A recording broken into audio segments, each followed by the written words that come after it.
Hard Rock Cafe has over 200 locations spread across 75 countries. Annual sales reported at over $5.9 billion and is one of the most successful themed restaurants in the world. And so it may be hard to believe that Hard Rock Cafe as a solution to a simple problem. Two Americans couldn't find a good burger in London, or that the most recognizable branded t-shirts came about as leftovers from a football match. This is the Hard Rock's secret recipe for global domination and the owners who made it all happen. The Hard Rock Cafe is an amazing story, one that begins in the heart of London during the 1970s with a single trendy restaurant. From those modest beginnings, it has grown into a global brand, encompassing hotels, casinos, and live music venues. It's not often you see such a transformation, from one location to over 200 spread across 75 countries on every continent except Antarctica. And let's be honest, can you really blame them for skipping Antarctica?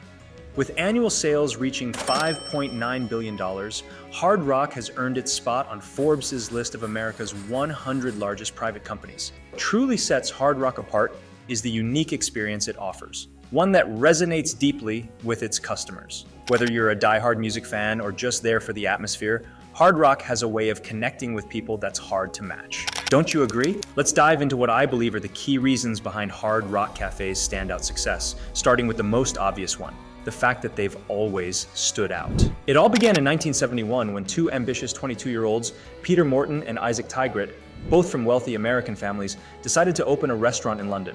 At the time, they found it nearly impossible to find a place that served hamburgers or anything resembling the classic American dining experience. Keep in mind, this was long before McDonald's had even opened its first European location, let alone its first London spot.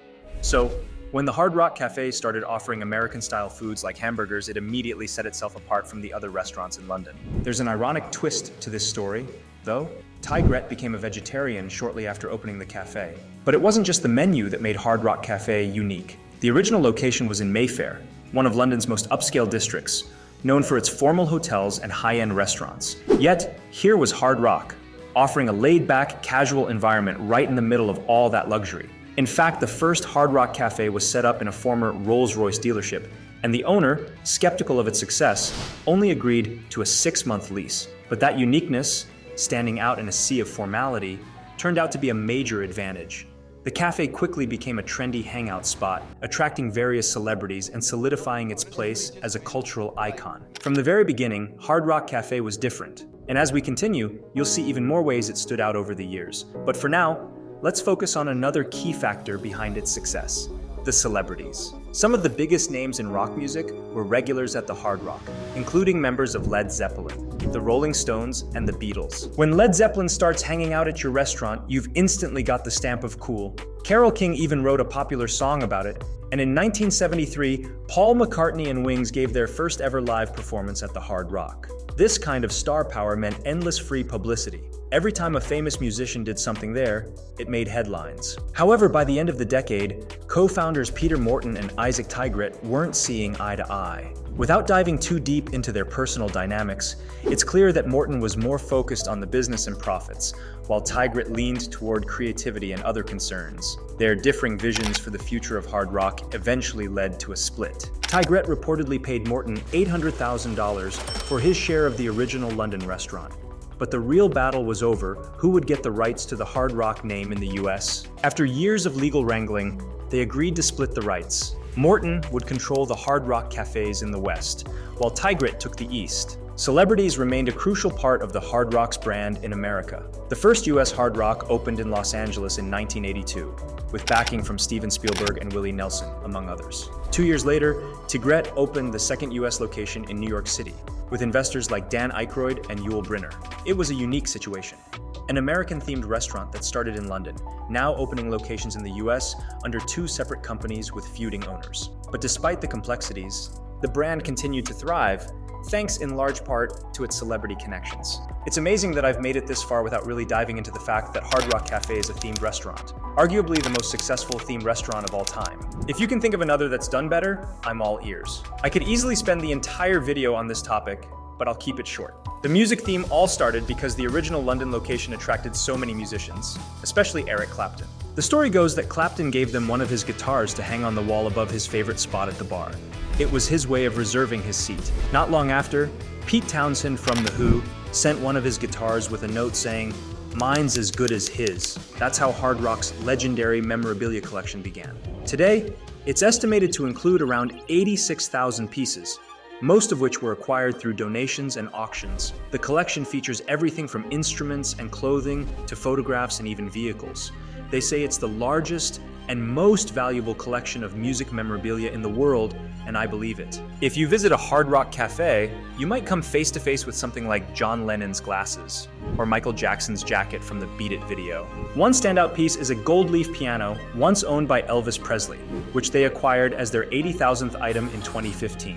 Beyond just displaying memorabilia, Hard Rock has also opened live concert venues and hosted performances at many of their locations. Today, they claim to host 35,000 live performances annually around the globe. In the 1990s, Hard Rock's popularity even inspired a few other themed restaurants, the most notable being Planet Hollywood. I won't get too sidetracked with that now, but if you're interested, I could make a dedicated video on it. Planet Hollywood was a movie-themed restaurant with strong celebrity backing, but it never reached the same heights as Hard Rock, and eventually filed for bankruptcy before the decade was out. Hard Rock, on the other hand, has been one of the most effective companies when it comes to branding, with its music theme at the very heart of its success. And that brings me to the next reason, branding. Hard Rock claims to maintain over 80% favorable global brand recognition. That means most of you watching this, no matter where you're from, are already familiar with them to some degree. Even if you've never set foot inside a Hard Rock cafe, you've probably seen someone sporting their merchandise. In fact, I'd bet that quite a few of you even own one of those iconic t-shirts featuring the famous logo. That logo, by the way, was designed by Alan Aldridge, a well-known artist who worked with some of the biggest names in music. Here's a fun bit of history. Back in the 1970s, Hard Rock was sponsoring a soccer team and printed up a bunch of t-shirts with their logo for the players. They ended up with more t-shirts than they needed, so they started giving them away to customers. The response was so overwhelmingly positive that they just kept making more. It turned out to be a brilliant way to spread the brand, and they didn't stop there. In 2016, Hard Rock paid $250 million for an 18-year naming rights deal on the stadium where the Miami Dolphins play, now known as Hard Rock Stadium. Then in 2021, they struck another smart deal, making soccer superstar Lionel Messi an ambassador for the brand in a 5-year agreement. These moves show just how effectively Hard Rock has leveraged its brand to maintain its status as a global icon. Finally, the last reason on my list for Hard Rock's success lies in its expansion into hotels and casinos, which has become the company's main focus in recent years. The story starts in 1988, when Tigrit sold his Hard Rock holdings, and then 8 years later, Morton did the same. This brought the previously separate Hard Rock entities back together under the ownership of a British company called the Rank Group. Now, I know this ownership history might seem a bit complicated, but stick with me. It was under Rank's management that Hard Rock first partnered with the Seminole tribe of Florida to open 2 hotels and casinos in the state. These ventures turned out to be incredibly successful, and in 2007, the Seminole tribe purchased the entire Hard Rock brand for nearly $1 billion, the largest acquisition ever by a Native American tribe. This purchase was a strategic move for the tribe, which was already heavily involved in the gambling industry. It allowed them to significantly expand their operations, with hotels and casinos becoming Hard Rock's fastest growing segments. Today, there are dozens of Hard Rock hotels and casinos around the world. But here's an interesting twist. The very first Hard Rock hotel and casino, the famous one that opened in Las Vegas in 1995, was actually owned separately from the rest of the company. That hotel closed in early 2020 and later reopened under the Virgin Hotels brand. Meanwhile, the main Hard Rock company hasn't slowed down.